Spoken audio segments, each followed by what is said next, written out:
सपा ने एक बार फिर महान दल के साथ हाथ मिला लिया है और एमपी के साथ में यूपी में भी 2024 के चुनाव को लड़ने की रणनीति बनाई है। कुछ दिन पहले कांग्रेस से विधानसभा में एमपी में गठबंधन करने की आस लेकर चल रहे अखिलेश जी ये अब ज़रूर कहते दिख रहे हैं कि कांग्रेस से गठबंधन तो 2024 के लिए होना था, यानी लोकसभा के लिए, लेकिन गठबंधन कांग्रेस से कर नहीं पाया अभी और 2024 के लिए महान दल से ज़रूर कर लिए। एमपी में कांग्रेस के साथ 6 सीट मांग रही थी सपा, लेकिन कांग्रेस ने एक भी नहीं छोड़ी। उल्टा कमलनाथ जी ने अखिलेश वखिलेश की बात कर दी और कहा कि उनकी क्या बात करते हो। उधर यूपी में अजय राय मोर्चा खोले हुए थे अखिलेश जी के खिलाफ और ये सब अखिलेश यादव के लिए बड़ा झटका सा था। इसलिए अखिलेश यादव जी कांग्रेस को धोखेबाज बताते हुए उनको वोट न देने की कस्में खिला रहे हैं एमपी के रैलियों में। अखिलेश यादव ने पहले ही कह दिया था कि हमारे साथ जैसा व्यवहार जो करेगा विधानसभा चुनाव में, राज्यों में जैसा हमारे साथ व्यवहार होगा वैसा ही हम उसके साथ करेंगे, यानी कांग्रेस के साथ 2024 में वैसा ही व्यवहार होगा। अखिलेश यादव का मूड साफ दिख रहा है कि कांग्रेस के साथ गठबंधन करने में नहीं है 2024 में भी, और अगर 2024 में कांग्रेस के साथ गठबंधन कर भी लिया तो मामला 2027 तक जाएगा और अखिलेश यादव जी को गठबंधन 2027 में करना पड़ेगा। ये भी भारी पड़ सकता है। पिछली बार यानी 2017 में समाजवादी पार्टी ने कांग्रेस के साथ गठबंधन किया था तो कुल 403 विधानसभा सीट में से 105 सीट कांग्रेस को देनी पड़ी थी। उस समय सपा का वोट शेयर घटकर 21% तक आ गया था। 2022 में समाजवादी पार्टी ने गठबंधन नहीं किया कांग्रेस से, सपा की सीट बढ़ी, 111 आई, कांग्रेस को 2 मिली, सपा का वोट शेयर बढ़ा, 32% हुआ, कांग्रेस का 2.5% ही रहा। एक्सपर्ट्स बता रहे हैं कि अगर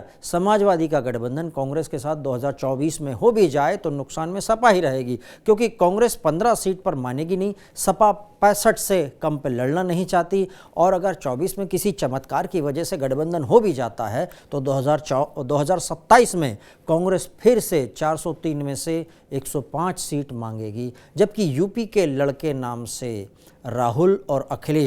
राहुल गांधी जी और अखिलेश यादव जी ने साथ में आकर ये देख लिया है कि कुछ हो नहीं पाया। बीजेपी की आंधी में यूपी के लड़के वाला नारा और काम बोलता है, ये दोनों नारा धराशाही हो गए थे। कांग्रेस के रवैये से नाराज अखिलेश यादव जी ने 23 अक्टूबर को महान दल के प्रमुख केशव देव मौर्य से मुलाकात की। इस दौरान मध्य प्रदेश में मिलकर चुनाव लड़ने की रणनीति बनी। महान दल और सपा एमपी में 71 सीटों पर चुनाव लड़ रहे हैं।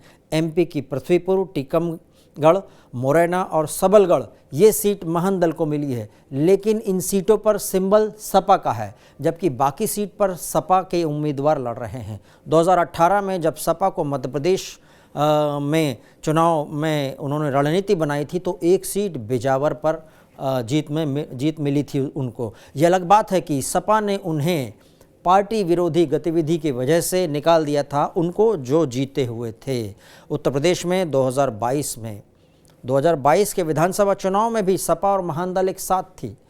महान दल के 2 प्रत्याशी सपा के सिंबल पर चुनाव लड़े थे, लेकिन नतीजे के बाद दोनों के रास्ते अलग हो गए थे। महान दल के अध्यक्ष केशव देव मौर्य ने सपा के खिलाफ मोर्चा खोल दिया था। यही नहीं, महान दल ने 2024 के लोकसभा चुनाव के लिए बीएसपी को समर्थन देने का ऐलान किया था और अखिलेश यादव के खिलाफ ओम प्रकाश राजभर जी की तरह जुबानी हमले भी तेज कर दिए थे। ऐसे में चुनाव के दौरान महान दल के प्रमुख केशव देव मौर्य से गिफ्ट की हुई फॉर्च्यूनर कार को भी अखिलेश यादव जी ने वापस ले लिया था, जिसके बाद में काफ़ी चर्चा हुई थी सियासी गलियारों में।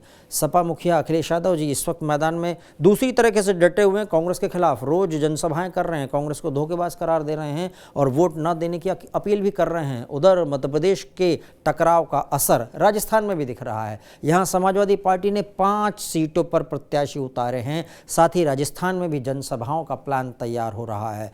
सपा राजस्थान के अलवर ज़िले की राजगढ़, लक्ष्मणगढ़, थानागाजी, धौलपुर, भरतपुर की नदबई और नगर सीट पर अपने प्रत्याशी उतार चुकी है। यहाँ अखिलेश यादव जी की जनसभा का प्लान बन रहा है और सपा पिछले चुनाव में यहाँ 5 सीट पर लड़ी भी थी राजस्थान में, लेकिन सफलता हासिल नहीं हुई थी। पिछले चुनाव में समाजवादी पार्टी को यहाँ लगभग 8% वोट शेयर मिला था। इससे पहले 2008 में समाजवादी पार्टी को यहाँ 1 सीट में जीत मिली थी। मध्य प्रदेश और राजस्थान दोनों जगह रोज़ रोज़ कांग्रेस के खिलाफ दमखम के साथ बोल रहे सपा वाले या सपा के मुखिया ये जान चुके हैं कि यूपी में कांग्रेस सपा के किसी काम की नहीं है, इसलिए 24 हो या 27 कांग्रेस से गठबंधन न हो, इस रणनीति पर सपा इस समय चलती हुई दिखाई दे रही है।